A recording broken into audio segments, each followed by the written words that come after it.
আসসালামু আলাইকুম রহমতুল্লাহি ওয়া একটি বিভ্রান্তি নিয়ে কিছু কথা বলার জন্য আপনাদের সামনে উপস্থিত হয়েছি। আমাদের বর্তমান মুসলিম বিশ্বে যে যার মতো দিন প্রচার করতেছে, দিন পালন করতেছে। উদাহরণস্বরূপ ধরা যাক, হেফাজতে ইসলাম বলতেছে আমরা প্রকৃত ইসলাম, প্রকৃত দিন। জামাতে ইসলাম বলতেছে আমরা প্রকৃত ইসলাম, প্রকৃত দিন। তাবলিগে ইসলাম বলতেছে আমরা প্রকৃত ইসলাম, প্রকৃত দিন।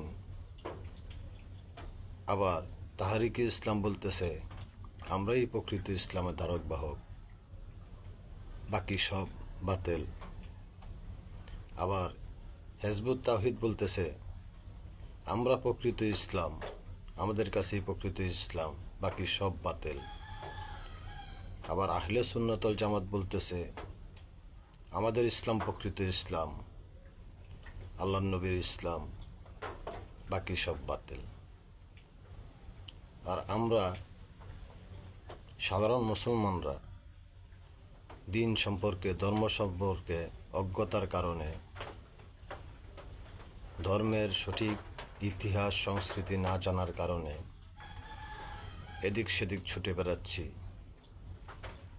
বিভিন্ন দলের বিভিন্ন মতের বিভিন্ন বক্তব্য শুনে, কথাবার্তা শুনে আকর্ষিত হয়ে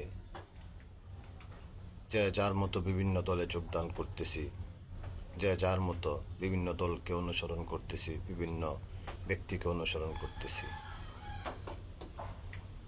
আসলে প্রকৃত ইসলাম কাদের কাছে? কারা প্রকৃত ইসলামের দিনের ধারক বাহক? বা আমাদের এই ভারতবর্ষে দিন কিভাবে আসলো? কারা আনলো? কার মাধ্যমে আসলো? এই বিষয়গুলো আমরা সাধারণ মুসলমানরা একবারও চিন্তা করি না।